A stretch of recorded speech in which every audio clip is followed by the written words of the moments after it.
Mesdames, Messieurs, bonjour. Bienvenue à la revue des grandes unes de ce mercredi. Allons tout de suite en kiosque avec la revue de presse. On commence évidemment par le quotidien de La Nouvelle Expression qui titre Passeport, fin d'une époque. À compter d'aujourd'hui au Cameroun, les enrôlements pour la production de passeports à 75 000 francs prennent fin. Avis donc aux clients, évidemment qu'à partir du 1er juillet, ce sera désormais en ligne et le passeport coûtera 110 000 francs CFA.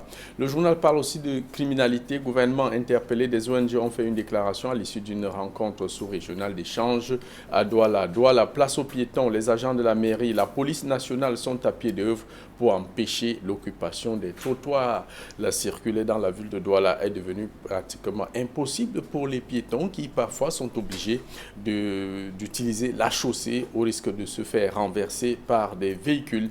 Le journal parle aussi de Bafoussam avec un nourrisson dans un ruisseau. Il a été retrouvé mort hier donc au quartier Banengo au lieu dit Gabon Bar, écrit le quotidien La Nouvelle Expression. Le quotidien Le Messager met en sa une gestion de la ville de Bafoussam. Zet et Tafam, le clash.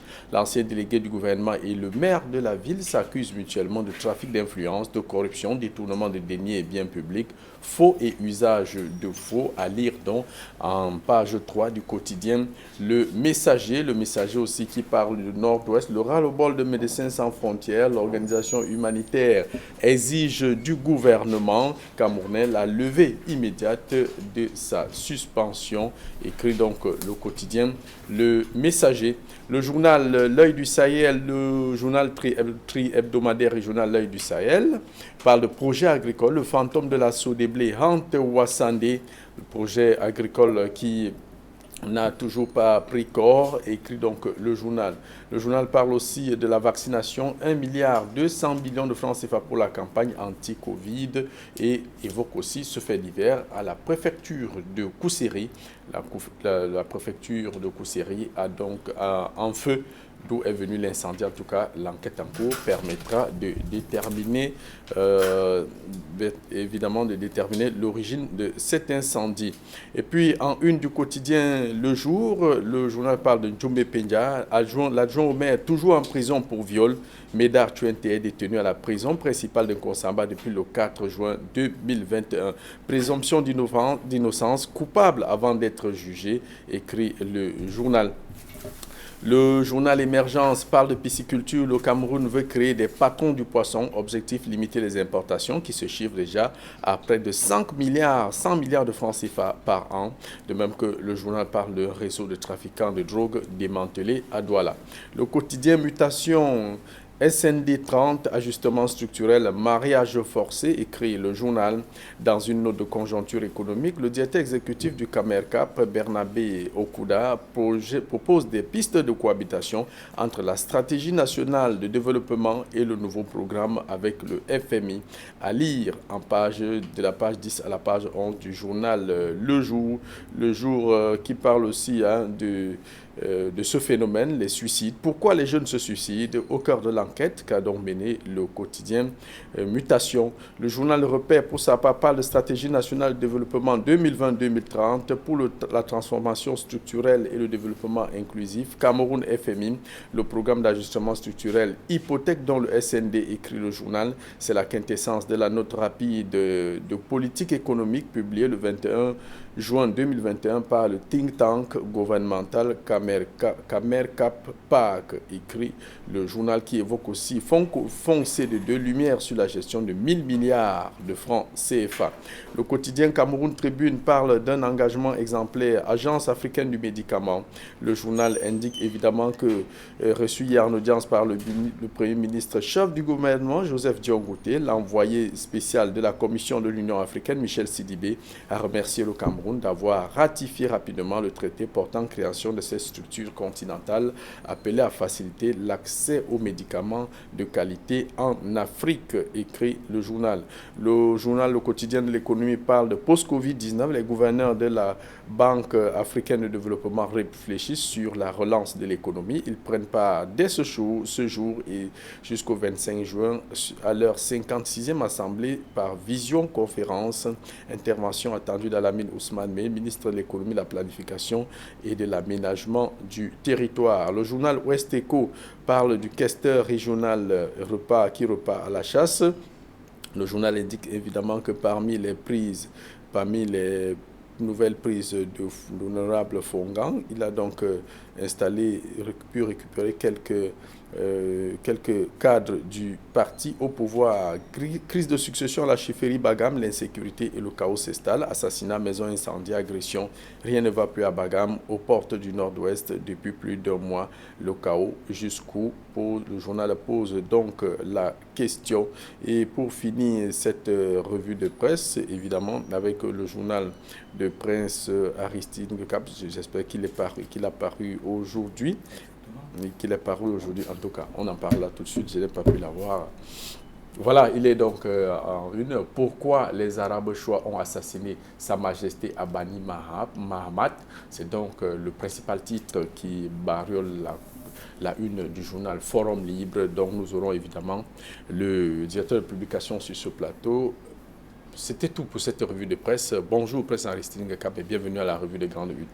Bonjour Jean-Paul Chounia, bonjour Idriss Lissom, bonjour aux très nombreux téléspectateurs et téléspectatrices d'Equinox Télévision qui prennent de leur temps pour nous écouter tous les matins.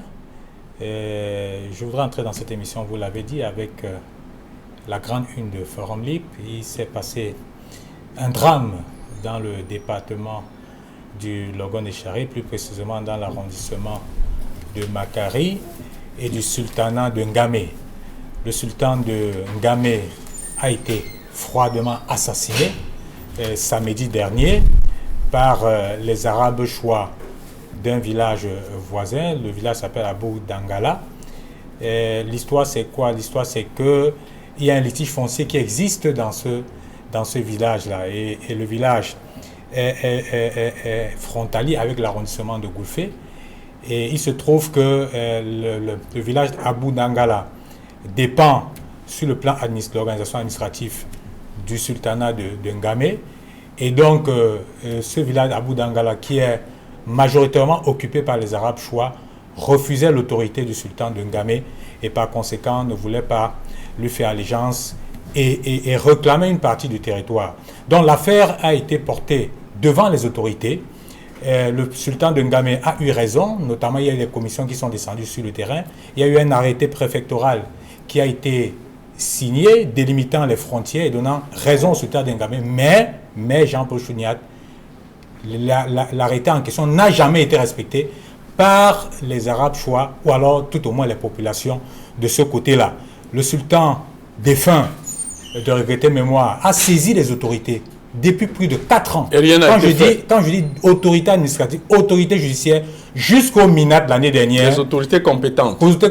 Rien n'a été fait jusqu'à ce que samedi dernier, au cours d'une de ces descentes sur le terrain, comme d'habitude, pour visiter les champs et rencontrer ces populations, et le pire, il a été, je dis bien, froidement battu. Quand je dis battu, c'est que un groupe pratiquement d'une vingtaine de personnes, d'après nos sources, l'ont molesté, l'ont battu jusqu'à mort. Et le sultan a été ramené dans son palais au niveau de sa dépouille. Sa dépouille a été ramenée au niveau de Ngamé. Il a été inhumé dimanche. Et comble de malheur, ces populations, notamment les Kotoko de Ngamé, se sont déportées au village d'Abou Dangala, ont brûlé quelques cases en guise de représailles.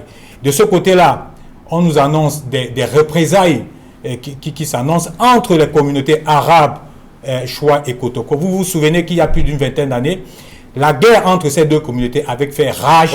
Il y a eu des morts, et de nombreux blessés. Le préfet est descendu sur le terrain lundi dernier pour essayer de calmer les différents protagonistes. Les forces de maintien de l'ordre et l'armée a été déployée dans les différents villages pour qu'on puisse apaiser les tensions. Mais ce que je voulais dire en sortant de ce sujet, c'est que c'est une honte pour les élites Kotoko et les Arabes Chois qui ne peuvent pas, parce qu'il faut noter qu'ils ne peuvent pas s'asseoir pour mettre fin à ce genre de litige. Il faut noter que, d'après nos enquêtes, cette façon de ne pas respecter les décisions administratives est attisée par un certain nombre d'élites Arabes Chois qui sont bien connus. Comme dans beaucoup d'autres communautés. Mais je dis c'est une honte. Je dis bien c'est une honte qu'on advient à assassiner qu'on a vient assassiner un sultan comme un poulet. C'est compris, c'est compris. Pour les élites du département du Logon et Chari. Idriss Lissom, bonjour et bienvenue à la revue des Grandes Unes. Bonjour Jean-Paul, bonjour au prince Aristide Nkékam. L'actualité qui vous a marqué? Bon, c'est ce passeport finalement qui nous coûte, qui va nous coûter les yeux de la tête, le passeport.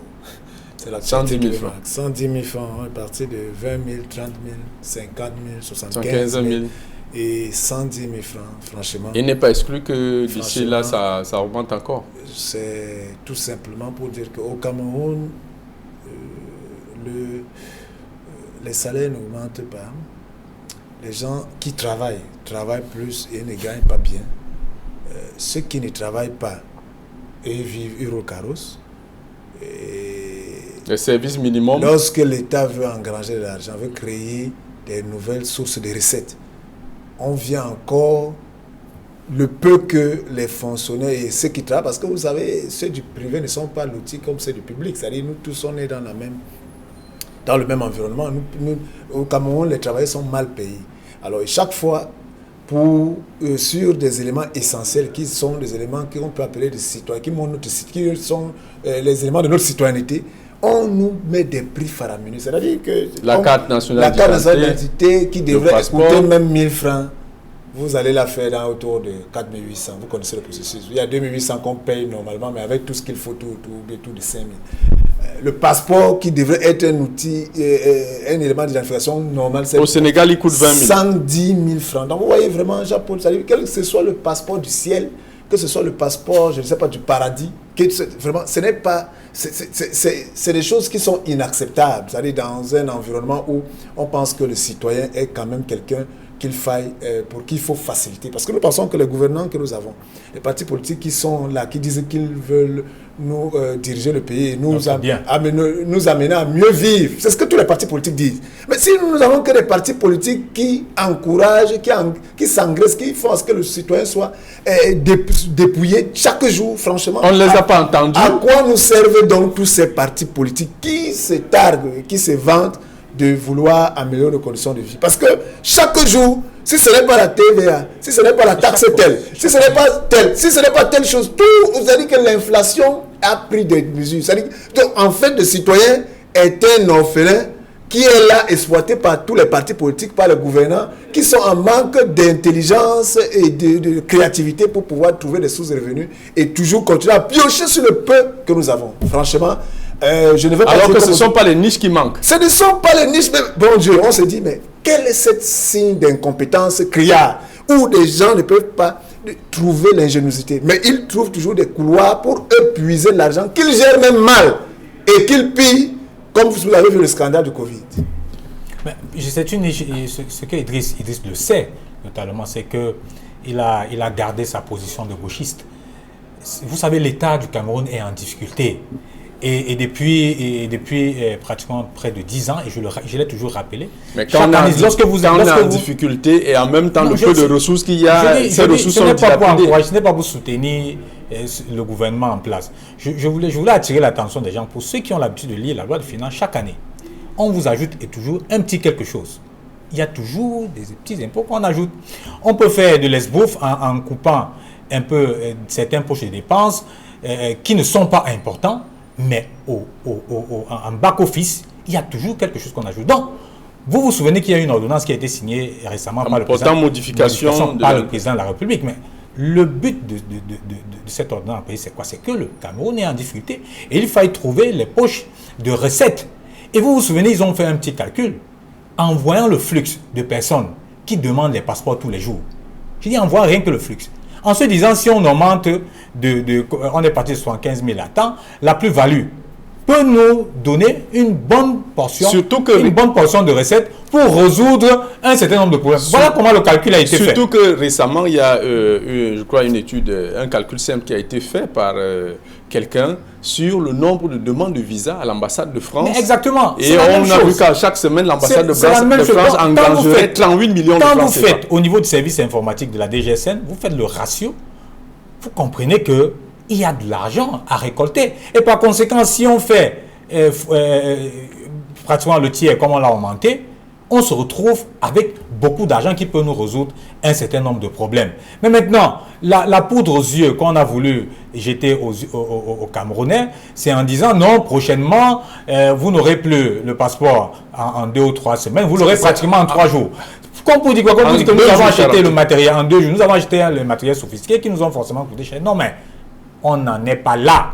C'est que l'État, depuis un certain temps, cherche les poches de recettes. Mais pourquoi en faire quoi? Comme Idriss l'a dit, pour en faire quoi? Si les choses étaient bien gérées, si c'est comme la dette. J'ai vu le ministre Motazé à l'Assemblée se gargariser de ce que le Cameroun n'a pas atteint un niveau de dette irresponsable, qu'il est au niveau de l'Afrique centrale dans un taux compréhensible. Oui, mais à quel prix? À quel prix? Mais le problème de la dette au Cameroun, c'est la qualité de la dette. Si on passe le temps à prendre des dettes, à prêter pour consommer. Quand je dis consommer, c'est concentrer la majorité des choses dans le budget de fonctionnement. Je vais vous dire une anecdote, peut-être qui vous a un tout petit peu échappé. Avec les conseillers régionaux, ils disent en parler ici tout le temps. Est-ce que vous savez que si vous avez suivi aujourd'hui les premiers conseils qui sont tenus, la plupart ne pensent qu'à construire des sièges. Et le plus petit siège coûte pratiquement au moins 1 milliard. J'ai dit que, et vous savez, ils sont encouragés par qui? Par le FECOM. Ils sont encouragés par le FECOM dans cette affaire. Excusez-moi, dans cette bêtise-là. On l'a d'ailleurs vu avec les hôtels de ville. Exactement. Vous savez que depuis que les conseils régionaux ont été mis en place, l'État a pris des dispositions pour les loger dans les bâtiments administratifs pour certains. Ça voudrait dire que ce sont les bâtiments de l'État du Cameroun, dans les bâtiments administratifs. On n'a pas pensé à pour la première session, ceux-là se sont réunis avec des bonnes maquettes, avec des grosses maquettes, avec tout ce que ça va entraîner comme marché des projets qui coûtent pratiquement 2 à 3 milliards pour certains. Et je vous dirais, ce n'est pas un secret que je trahis ici, lorsque le FECOM encourage ces gens-là, ce sont eux en réalité qui sont derrière la passation de ces marchés. Et vous savez que le bac chiche, la main qui donne sur une affaire de 2-3 milliards, c'est un clic.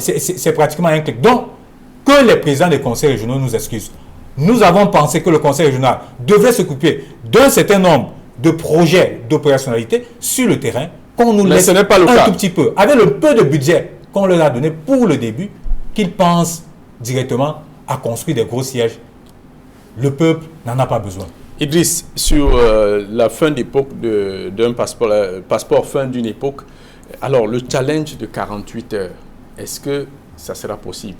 Jean-Paul, lorsque est-ce qu'au moment on fera après un moment, on va expliquer que non, voilà, il y a telle panne, il y a ceci, il faut attendre. Mon expérience de Camerounais, déjà, je suis déjà un bon Camerounais. Quand vous atteignez déjà un demi-siècle, vous allez vers un demi-siècle, vous êtes un Camerounais qui a déjà vécu. Donc, je peux mourir. Vous savez que l'âge moyen pour mourir au Cameroun, j'ai à dépasser, donc je peux mourir à tout moment. Pour dire que mon expérience de Camerounais me dit que, franchement, vous savez que qui veut tout flatteur vieux dépend de celui qui le coûte. Et nous, quand nous on regarde notre gouvernement, le Cameroun c'est un pays de très beaux textes, de très beaux discours, de très beaux éléments de langage lorsqu'on veut faire passer une décision, une option. Donc on nous a vendu, vous savez, le passeport 110 000 francs, ok, de 75 000 à 110 000, c'est-à-dire que l'inflation est extraordinaire. Mais on n'a même pas, on ne sait pas, c'est-à-dire que même sur le plan technique, sur le plan de la communication stratégique, le DGSN devrait venir nous expliquer la portée, même si c'est du bluff. Que bon, vous voyez, on passe de 75 000 à 110 000, ça fait une augmentation de 35 000 francs, parce que dans les 35 000 francs, ça correspond peut-être à X, Y, Z. Est-ce que vous me suivez, Jean-Paul? C'est-à-dire qu'on n'a même pas le souci de donner les détails aux citoyens, c'est-à-dire qu'en quoi c'est pourquoi on l'a fait. Et on nous précise, maintenant on vend 48 heures. Jean-Paul, je vous dis que à partir du 1er on va challenger à partir du 1er juillet. Ce n'est que le mal qu'on souhaite déjà. Puisque ce n'est pas parce qu'on paie le passeport à 110 000 qu'on devrait donner à 48 heures. Ça devrait être normal.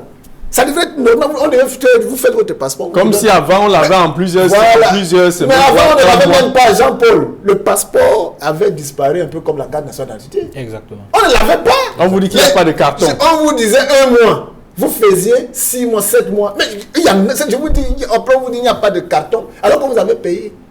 C'est ça le problème. Donc, en fait, vous voyez, nous sommes dans une situation où on doute. On ne peut que douter parce qu'on a l'expérience de ce qu'on a, de la qualité, piètre qualité du service au niveau de l'immigration. On vous répond parfois avec c'est la zèle. piètre qualité. Donc, maintenant, est-ce que la fin d'une époque, comme titre la nouvelle expression, veut nous dire que c'est la fin du calvaire? Comme on va passer à 110 000, est-ce que c'est la fin du calvaire? Alors que la carte nationale d'identité est là. Est-ce que c'est la fin? Est-ce que cette fois-ci, la promesse sera-t-elle tenue? Vraiment, nous ne sommes pas encore le premier, mais à partir du premier, on verra. Parce que le processus est même encore plus compliqué. Parce qu'on vous dit, vous devez appeler. Avant, on vous donne un rendez-vous. On vous donne le rendez-vous. Quand vous venez, vous avez 48 heures. Franchement, Jean-Paul, j'espère que quand on appellera, un, il y aura quelqu'un au bout de la ligne. Et deux, qu'on ne nous racontera pas qu'il y a eu le bug, que le réseau est monté, que c'est passé par là, que ça fait ceci. Ou bien que vous devez faire un mois pour que vous trouviez un rendez-vous. Parce que, en fait, on risque de se retrouver là. Mais bon Dieu, je dis bien, on ne peut pas lire une lettre dans l'enveloppe. Attendons le premier, on va challenger même la première semaine pour faire des enquêtes, des reportages, là-dessus pour voir comment le nouveau passeport, la nouvelle époque, comment ça se passe, en 48 heures, les gens viennent. Vraiment, on aimerait que le DGSN organise des reportages pour accéder à la presse, de suivre dans tous les postes d'investissement comment ça se fait. C'est ça, pour qu'on voit comment les gens appellent, comment on peut les rendez-vous, quand ils arrivent, comment on les accueille, et 2 jours après, comment ils viennent prendre le passeport. Nous allons suivre cela. Et j'espère que quand on demandera, la presse demandera au DGSN d'aller descendre, qu'on ne nous dise pas que c'est la sécurité, vraiment, il ne faut pas venir, c'est des trucs, tout ça. Ça doit être transparent. Et on va suivre. Donc, comme ils ont fait cette promesse, attendons de voir si la promesse sera tenue. Presse Aristide. C'est bien. Je suis très intéressé par l'article de la Nouvelle Expression, notamment signé par le patron de cette rédaction, qui a tout fait de rappeler qu'en 20 ans, nous sommes pratiquement au troisième. À la troisième augmentation du prix. Parce qu'on est passé pratiquement, les gens ont vite oublié, on est passé de 30 000 à 50 000, après 50 000, 75 000. Aujourd'hui, on a fait un grand bond, on se retrouve pratiquement à 110 000 francs. Mais est-ce que vous avez remarqué... Sans oublier que 110 000 francs. Et c'est ça la veille de la Nouvelle Expression. Et ce qui est intéressant, c'est que, est-ce que vous avez remarqué un changement véritable dans ce qui se faisait d'avant aujourd'hui? Rien du tout, même en termes de temps. On attend le 1er juillet. Attendons le 1er juillet. Mais ce qu'il faut noter, et Idriss l'a bien dit, le processus même, pour être reçu, les appels téléphoniques, vous vous souvenez que même chez les Français et dans d'autres ambassades, lorsque vous appelez pour prendre rendez-vous, ce n'est pas du tout évident. Le Cameroun, c'est le Cameroun. Le Cameroun n'est pas la France. Le flux, je dis bien dans les pays qui sont... on dirait qui sont mieux organisés, avec des outils. Ne soyez pas les maladies qui sont mieux organisés avec les outils modernes. On a de la peine à obtenir un rendez-vous. Je dis bien obtenir un rendez-vous. Donc pour vous, le passeport s'éloigne de plus en plus du citoyen. Je dis le fait, l'innovation ici, peut-être c'est le fait de ne pas être au contact. Pour éliminer les poches de corruption, l'arnaque et tout. Non, il y aura de nouveaux poches de corruption, l'appel pour le rendez-vous, Jean-Paul. Oui, c'est bien. C'est ça même la grande poche. Je dis là-bas c'est bien, mais la faisabilité de la chose, je ne voudrais pas aller vite en besogne, mais j'espère tout au moins que les dispositions aient été prises pour que les gens puissent être reçus convenablement, afin que le passeport puisse être établi et qu'on puisse le recevoir en 48 heures. Que les gens ne se retrouvent pas en train 48 de heures, même pour ceux qui sont dans les régions, Douala, Bafoussam, Boya, pas seulement ceux de Yaoundé. Vous savez que pour avoir vous savez que pour avoir facilement le passeport, on était obligé de se déplacer au niveau de Yaoundé. Avant, il y avait un bureau au niveau de la DGSN. Ça a été, avec l'arrivée de Mbagangele, il a déployé ça au niveau des émis immigration en disant non, on établit plus les passeports à l'intérieur. Donc vous allez au niveau des émis immigration, ils vont colloquer là-bas et nous envoyer. Moi j'espère bien que ça ira. Que ça ira. D'ailleurs, Idriss, ils ont fait, je pense que ce n'est pas le DGSN lui-même qui a fait la communication là-dessus, c'était le secrétaire général de la délégation générale à la Sécurité nationale qui a fait une communication pour expliquer ce que j'avais dit, la qualité, ainsi de suite, la rapidité. Attendons le 1er juillet pour voir. Idriss, est-ce que vous avez le sentiment qu'on éloigne de plus en plus, on éloignera de plus en plus le passeport du citoyen? Non, mais moi je pense qu'en tant que citoyen, on pourrait même boycotter cela. Vous savez, quand vous êtes face à des gens qui... Déjà, les gens voyagent, ils vont où? Est-ce qu'on voyage encore? Non, mais c'est vrai, les gens, tous les pays semblent qu'on ne voyage pas. Moi, je suis même surpris, les gens qui vont s'aligner pour faire des passeports. Et en plus, c'est quand même surprenant. Les gens n'arrivent pas à manger comme il faut. Les gens n'arrivent pas à se soigner. Les gens n'arrivent pas à vivre, d'avoir un repas, qu'on va appeler équilibré par jour. Mais les gens sont prêts à aller s'aligner pour le passeport, sont prêts à aller demander les visas en l'ambassade de France pour faire entrer les chiffres sont là. Les chiffres. Mais vraiment, moi, c'est pour ça que je dis que ces Camerounais-là, s'ils pouvaient même au moins se dire, bon, Idriss, ils sont désespérés. En 6 mois, en 1 an, on ne passe même pas à Idriss, ils sont désespérés. Pour que ceux-là qui pensent qu'ils ne veulent pas réfléchir, ils ne veulent pas trouver d'autres facilités, d'autres techniques, d'autres... Sans oublier que les visas d'entrée au Cameroun ont augmenté. Vous n'allez pas demander... Les visas d'entrée au Cameroun ont augmenté aussi. Vous n'allez pas demander à un malade de ne pas aller à l'hôpital. C'est pratiquement la même chose. Ce que je voulais dire, c'est qu'il y a une autre particularité qu'on ne relève pas beaucoup, c'est que les passeports de service et aux diplomatiques sont gratuits. Alors que ceux-là ont suffisamment de moyens pour payer. Et le pauvre Camerounais, vous voyez un peu la discrimination. C'est-à-dire que ceux qui sont censés avoir les moyens ont tous les royalties, ont tous comment je vais dire ça, l'encadrement même de l'État, que ce soit sur le plan infrastructurel et financier. Pour eux, c'est gratuit. Alors que le pauvre Camerounais, c'est lui qui paye le prix fort. Justement, nous sommes là dans un système pratiquement de capitalisme. Sortons concernant le passeport. Moi, je voudrais tirer un coup de chapeau aussi, au moins à la Fondation camerounaise des consommateurs qui a fait une sortie là pour le dénoncer. Elle a annoncé une marge. On attend de voir ce que la marge va donner. En tout cas, comme beaucoup d'initiatives. Sortons de ce sujet pour parler à présent de cette une du quotidien Mutation qui parle de mariage forcé entre l'ajustement structurel et le programme mis en place pour l'horizon 2020-2030. Idriss, tel que nous voyons ce CND 30 et ajustement structurel, est-ce qu'il peut avoir une bonne cohabitation? Mais fatalement, il n'y a pas la question. La question ne se pose pas, Jean-Paul. Il devrait seulement, c'est-à-dire qu'il y a la stratégie nationale de développement, la SND, qui a commencé l'an dernier, qui a 10 ans, 2020-2030. Il faut dire que la stratégie nationale de développement est... Qui a remplacé le DSCE. Le document de stratégie pour la croissance et l'emploi. Qui n'a rien produit.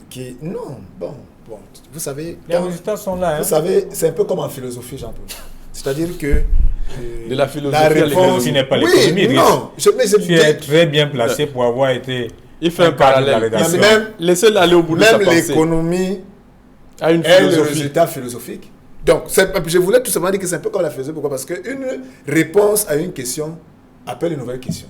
C'est-à-dire que vous savez que quand on est dans la programmation, c'est ça le principe de la programmation. C'est pour ça que vous verrez que ceux qui sont dans les projets font tout et tout pour que les projets ne meurent jamais. Le projet fait 4 ans, mais dès qu'il finit, à la fin, il y a un nouveau projet qui naît. C'est-à-dire, lorsqu'on fait le bilan du projet en cours, on ressort les réussites, les échecs, les insuffisances.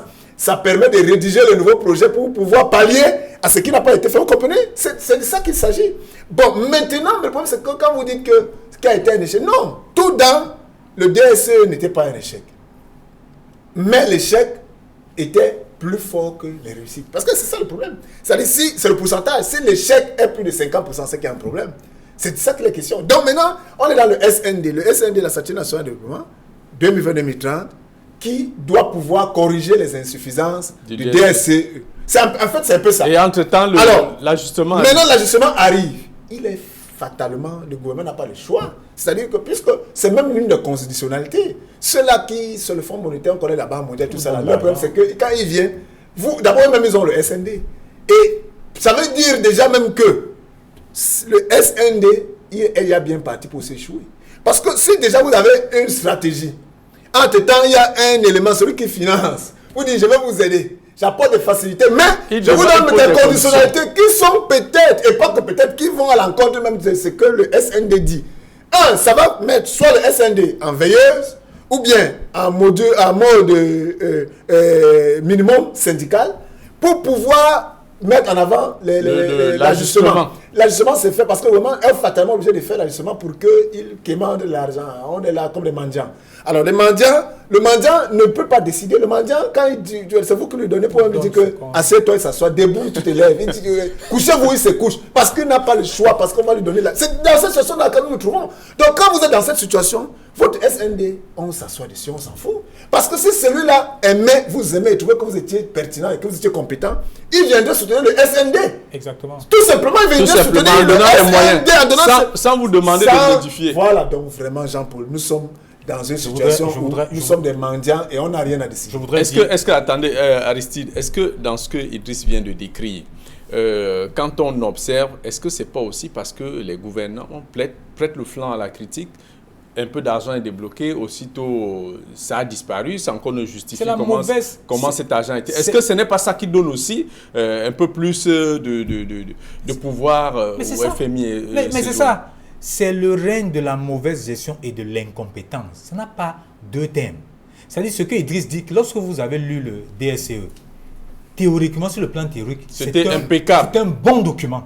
Je vous dis, c'est un bon document. Mais maintenant, dans l'applicabilité, comment je veux dire, c'est un échec total. Les intérêts. C'est un échec total. Et je vais vous dire plus loin, lorsque vous allez même plus loin, là où ils ont même tous voté, vous ne pouvez pas construire un document où vous passez le temps à dire que vous subventionnez les entreprises parapubliques. Est-ce que vous savez que la plupart de toutes vos entreprises parapubliques que vous voyez reçoivent des subventions de l'État du Cameroun? Ça veut dire que ce ne sont pas des entreprises qui se prennent véritablement et de façon obligation autonome, de résultat. Je dis bien, qui ont une autonomie financière totale.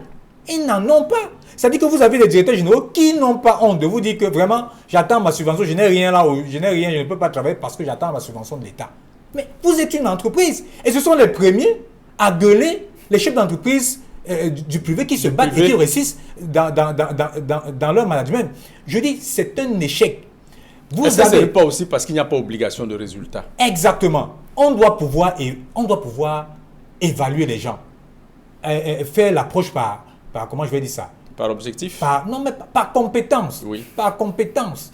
C'est-à-dire qu'il faut être, comment je vais dire? Il faut l'approche par compétence. Et se fixer des objectifs, les évaluer. Si vous n'avez pas atteint les objectifs, au bout d'un certain temps, qu'on vous libère. Mais les gens sont assis sur de l'argent public, le dépensent, ne se fichent pas mal s'ils vont gagner des bénéfices à la fin du mois ou pas. Et c'est des niches où ils sont parfois avec des entreprises. À la fin de l'année ou pas. Nous avons des rares entreprises qui font de la communication sur leurs actions et sont fiers de dire qu'ils gagnent de l'argent comme la CNPS. Vous avez déjà vu d'autres entreprises ici faire la communication pour dire qu'ils ont gagné de l'argent. La CNPS vous dit qu'elle gagne tellement de l'argent qu'elle est même prête à prêter à d'autres. Mais vous avez vu combien d'entreprises ici au Cameroun?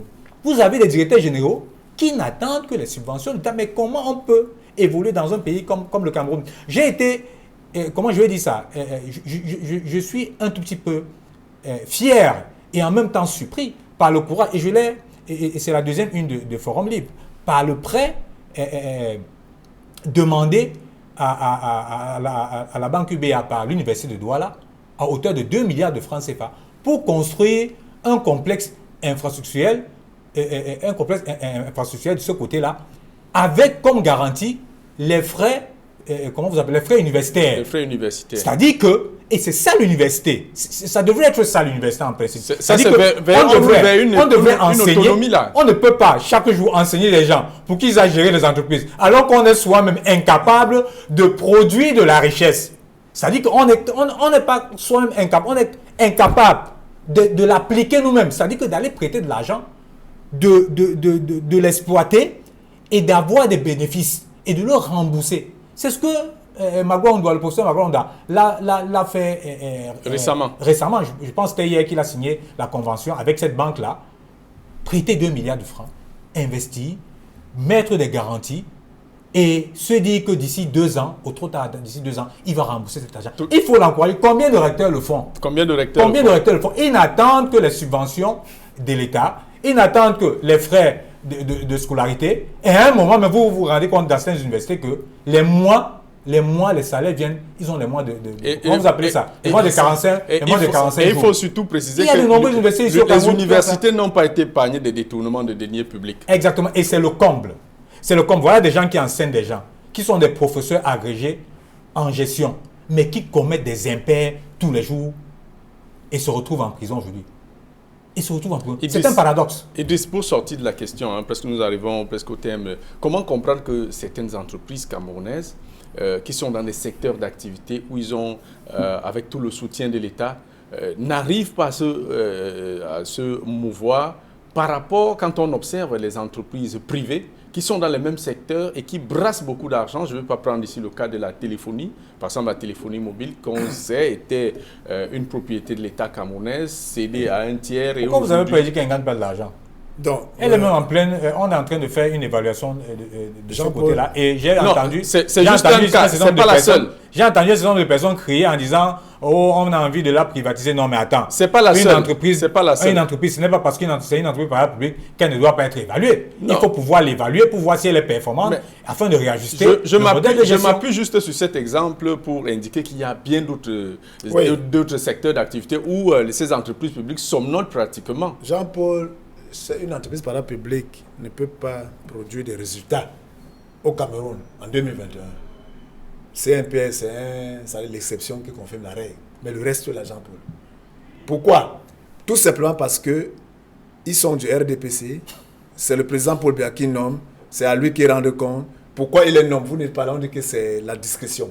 Donc, ils disent qu'ils servent le parti, et puis ils disent que non, il faut que dans la base électorale... Donc, tant que ces directeurs généraux réfléchissent comme ça, n'attendez rien. Non, n'attendez rien. C'est un mécanisme.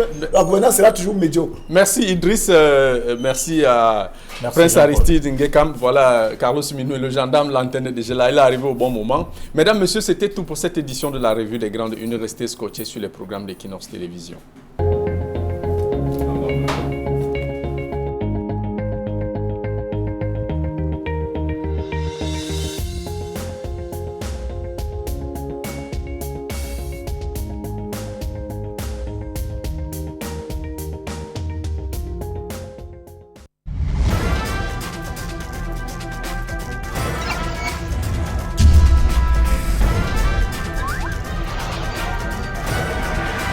Equinox Télévision, au-delà de l'image, nous rendons compte.